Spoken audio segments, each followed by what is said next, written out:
আজকের এই ভিডিওর মধ্যে আমি আপনাকে খুব গুরুত্বপূর্ণ একটা লেসন কিন্তু শেয়ার করব ইনভেস্টমেন্টের, যে আমি কিভাবে ইনভেস্টমেন্ট করি, আমার কি মাইন্ডসেট থাকে ইনভেস্টমেন্ট করার আগে।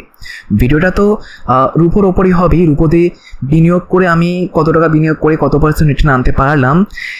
কিন্তু এর থেকেও বড় কথা হচ্ছে যে আমি রূপোতে বিনিয়োগ কেন করলাম। আমরা তো সবাই ছোটোবেলা থেকে শুনে এসেছি যে সোনা সব থেকে ভালো, সোনাতে বিনিয়োগ করো। তাহলে আমি রূপোর দিকে কেন যাচ্ছি, আমার কি স্ট্র্যাটেজি আছে, আমি কিভাবে মার্কেটটাকে দেখছি। তাই এই পুরো ম্যাথামেটিক্সটাকে আজকের এই ভিডিওর মধ্যে আমি আপনাকে শেয়ার করব। ভিডিওটা একটু আমি আপনাকে রয় রাখবো, হয়তো আমি অনেকদিন ভিডিও পাবলিশ করিনি, ভিডিও আমি অনেকদিন বানাইনি, সেই কারণে হয়তো আমি একটু আটকাতেও পারি। তাই ভিডিওটাকে আমি একটু কাটফট আমি বেশি করবো না, যা আছে আপনাদের সামনে আছে আমি ভিডিওটাকে রাখবো, আপনারা একটু অ্যাডজাস্ট করে নেবেন, ঠিক আছে। দেখুন আমি আপস্টক্স থেকে ইনভেস্টমেন্ট করি, কোনো রকম পেড প্রমোশন নয়, আমি ইনভেস্টমেন্ট করি, তাই আপনাকে আমি দেখাচ্ছি। আমি এখান থেকে না কি করলাম, আমার বাড়িতে মা অনেকদিন ধরেই বলছিল যে সোনার দাম তো বাড়ছে, তাই সোনাতে কিছু বিনিয়োগ করে রাখ না।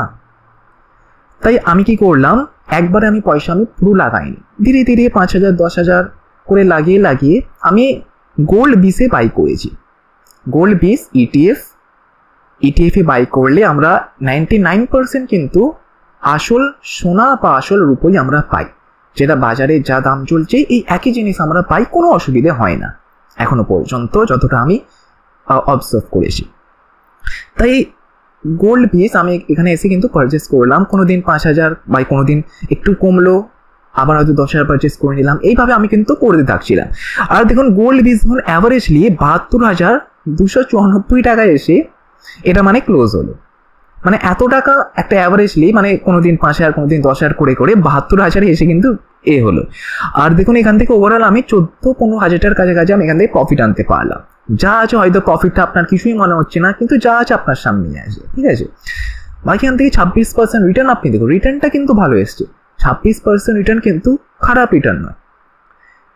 যেখানে আমরা এফডিতে 6-7%, 8% রিটার্ন পাই, কোনো এফডি হয়তো 10% রিটার্নও দিয়ে দেয়, 9% দিয়ে দেয়, সেখান থেকে আমরা গোল্ডে ইনভেস্টমেন্ট করে 26% রিটার্ন কিন্তু আনতে পেরেছি। এটা কিন্তু খুব ভালো একটা জিনিস।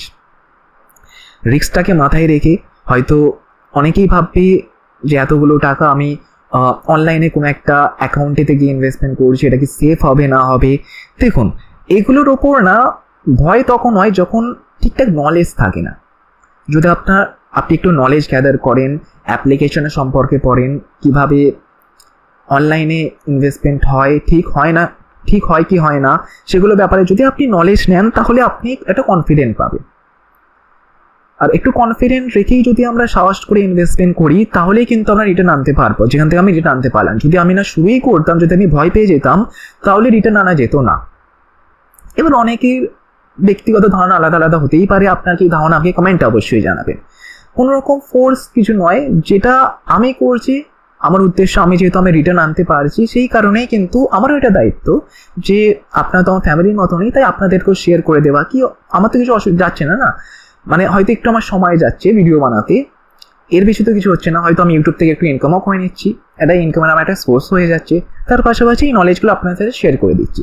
তো এতে আমারও বেনিফিট, আপনাদেরও বেনিফিট, ঠিক আছে।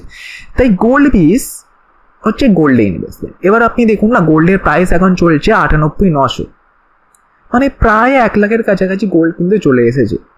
এবার অনেকে ভাবছে গোল্ডের আর এ থেকে হয়তো রিটার্ন পাওয়া যাবে না বেশি, হয়তো তারও ঠিকও, কারণ যে কোনো জিনিসের না একটা লাইফের একটা স্প্যাম আছে, যে এবার এই তো নয় যে গোল্ড 1 কোটি চলে যাবে, হয়তো হতেই পারে, হয়তো 200 বছর পর হয়তো গোল্ডের দাম হয়তো 1 কোটি টাকাও থাকতে পারে, কিছু বলা যাচ্ছে না। কিন্তু এখনের অনুযায়ী আমি দেখছি যে গোল্ডের এখন দামটা কিন্তু এখানেই ঘোরাফেরা করবে, 1 লাখের আশপাশেই ঘোরাফেরা করবে, হয়তো 1,05,000 যেতে পারে, হয়তো আবার 1 লাখে চলে আসতে পারে, হয়তো 90-এর কাছাকাছি ঘোরাফেরা করতে পারে। তাই গোল্ডেতে ইনভেস্টমেন্ট করে এখন না অতটা রিটার্ন কিন্তু আনা যাবে না। তাই সেই কারণে আমি আরেকটা জিনিস লক্ষ্য করলাম, যেহেতু চাঁদি আছে, রূপো আছে যাকে আমরা বলছি, এবার রূপোটা বাড়ার কি সম্ভাবনা আছে, আমি কিভাবে মার্কেটটাকে অ্যানালাইসিস করলাম। এখন দেখুন সিলভারের প্রাইস চলছে 107 টাকা, গত হপ্তাতেই হবে যে এটার প্রাইস আমি 98-99 দেখছিলাম, সেখান থেকে 107 টাকা বেড়ে গেল। তার কারণ কি, চাঁদির দাম রূপোর দাম কেন বাড়ছে? তার কারণ হচ্ছে মানুষদের এখন ডিমান্ড বাড়ছে সিলভার জুয়েলারি পরার। আপনারা দেখেছেন অনেকগুলো এখন ব্র্যান্ড এসে গেছে, যেমন জিভা, ক্লারা, শাইল, কুইকস্মিথ। তো এই সমস্ত ব্র্যান্ডগুলো আসার পর তারা কি করছে, সিলভার জুয়েলারি তারা প্রোভাইড করছে মানুষদের খুবই চাহিদা বাড়ছে যে তারাও সিলভার পরবে। তাই এই যে ডিমান্ডটা বাড়ছে, তারা সাপ্লাই দিচ্ছে, কোম্পানিগুলো তারাও সিলভার পারচেস করে জুয়েলারি বানিয়ে আগে তারা কাস্টমারদের সেল করছে। এবারে যেহেতু গোল্ড আর সিলভার একটা প্রিশিয়াস মেটাল, মূল্যবান ধাতু, তাহলে সেটাও না পৃথিবীতে একটা লিমিটেড আছে। যেমন পাথর তো আনলিমিটেড আছে, তাই তার কোনো ভ্যালু নেই। কিন্তু গোল্ড সিলভারের একটা ভ্যালু আছে, তার কারণ কি, সেগুলো কিন্তু পৃথিবীতে লিমিটেড আছে, আনলিমিটেড নেই। তাই এই কারণে আমি আপনাকে ডেটা দেখাচ্ছি। জিভা বলে একটা কোম্পানি আপনাকে আমি দেখাচ্ছি, তারপরে আপনার সাথে আমি কথা বলছি। জিভা রেভিনিউ 2025, দেখুন এই যে কোম্পানিটা, এটা সিলভার জুয়েলারি তৈরি করে, সেল করে। এই কোম্পানিটা দেখুন 2025 সালে 500 কোটি টাকার কিন্তু রেভিনিউ করতে পেরেছে। তার মানে কি? তার মানে হচ্ছে 500 কোটি টাকা তারা রূপোটাকে বিক্রি করেছে। এবারে এত কোটি টাকার রূপো তাহলে তারা কিনেতে তারা বিক্রি করছে। তাই এতে কি হচ্ছে, সিলভারের চাহিদাটা কিন্তু বাড়ছে, সিলভারের সাপ্লাইটা কিন্তু কমছে। ডিমান্ড বাড়ছে, সাপ্লাই কম হলেই কিন্তু দামটা বাড়ে। যেমন সবজি মার্কেটে আমরা যখন কোনো এমন সিজন থাকে যখন বাজারেতে সবজি প্রচুর কম, তখন আপনি দেখবেন সবজির দাম কিন্তু প্রচুর বেড়ে যায়। তার মানে কি, ডিমান্ড প্রচুর আছে কিন্তু সাপ্লাই অতটা নেই। তাই সিলভারের ক্ষেত্রে আমি যে ক্যালকুলেশনটা করলাম, যে চিন্তাভাবনাটা আমি রাখলাম, যে এই সব কোম্পানিগুলো এত কোটি টাকার রেভিনিউ করছে এক বছরে, তাহলে সিলভারের ডিমান্ড তো প্রচুর বাড়ছে, এবারে সাপ্লাই তো ধীরে ধীরে কমবে, কারণ এগুলো প্রিশিয়াস মেটাল। তাই আগামী দিনে কিন্তু এই সিলভারের দামও কিন্তু প্রচুর বাড়তে চলেছে। আর সেই কারণেই কিন্তু আমি সিলভারে তো ধীরে ধীরে ইনভেস্টমেন্ট করেছি। যেমন দেখুন এখানে 98 এত টাকা আমি ইনভেস্টমেন্ট করেছি। হয়তো অ্যামাউন্টটা খুবই কম, কিন্তু ইনভেস্টমেন্টের অ্যাকর্ডিং আপনি দেখুন রিটার্নটা 10% রিটার্ন কিন্তু আনতে পেরেছি। আমি কি যদি আমি এটা এফডিতে রাখতাম তাহলে কি পেতাম না। তবে এমন নয় যে আপনি যা আপনার পয়সা আছে সব পয়সা আপনি সিলভার গোল্ডে লাগিয়ে দেবেন, এমনটা নয়। এই যে পয়সাটা আপনি দেখছেন, এটা আমার পয়সা না, আমার বাবা মার পয়সা। এবারে বাবা মার পয়সা, বাবা মার পরিশ্রম করা পয়সা, তাহলে আমিও তো চাই যে ঠিকঠাক জায়গাতে বিনিয়োগ হয়, এবং তার পাশাপাশি এফডিও করা আছে। এবার এমন নয় যে যা পয়সা সব পয়সা আমি এতেই লাগিয়ে দেবো, এফডিও তো করা আছে। তাই ইনভেস্টমেন্ট যদি আমরা পিসফুল থাকতে চাই, তাহলে আমাদের ডাইভার্সিফাই করতে হবে। কিছু পয়সা আমি দেখুন স্টকেও লাগিয়ে রেখেছি, কিছু পয়সা রূপো, চাঁদি, আবার কিছু পয়সা বাইরেকার দেশে তো আমি লাগিয়ে রেখেছি, আমেরিকার কোম্পানিতে আমি লাগিয়ে রেখেছি। এতে কি হচ্ছে, ডাইভার্সিফাই হয়েছে আমার পোর্টফোলিওটা, এতে রিস্কটা প্রচুর কমে যাচ্ছে। ওভারঅল দেখুন এখানে মোটামুটি 13% রিটার্ন আনতে পেরেছি।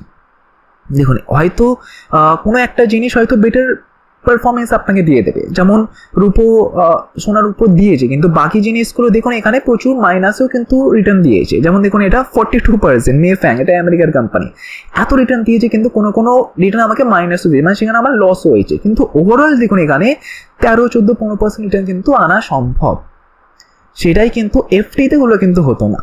সেই কারণে এফডির পাশাপাশি আমাদের একটু আধটু এই জিনিসগুলোকেও জানতে হবে, এগুলোতে কিন্তু বিনিয়োগ করতে হবে। আপনার কাছে 100 টাকা আছে, এবার 100 টাকা যদি আপনি এফডিতে লাগিয়ে দেন, তাহলে হয়তো কত হবে, পরের বছর হয়তো 106 টাকা হবে, কারণ 6% ইন্টারেস্ট। সেখানেই যদি আপনি 100-র মধ্যে 30 টাকা স্টক পারচেস করে নিলেন, 20 টাকার আপনি সোনার উপর পারচেস করে নিলেন, তাহলে সব মিলিয়ে দেখবেন আপনার 14-15% আপনি রিটার্ন পেয়ে গেলেন। তাহলে যেখানে 100 থেকে 106 টাকা আপনি রিটার্ন পাচ্ছিলেন, সেখানে আপনি এবারে 100 থেকে 115 টাকা আপনি রিটার্ন পাচ্ছেন, বেশি হচ্ছে। তার কারণ কি, আপনি ডাইভার্সিফাই করলেন, একটু ঝুঁকি নিলেন। সামান্য ক্যালকুলেটেড ঝুঁকি কিন্তু নেওয়া চলে। এবার বড়সড় ঝুঁকি হলে কিন্তু আপনার দায়িত্ব, সেটা আমি করতেও আপনাকে বলবো না। সবসময় ক্যালকুলেটেড আপনি রিস্ক নেওয়ার চেষ্টা করবেন, ঠিক আছে? এবারে যা দেখানো তো দেখানো আপনাকে হয়েই গেল।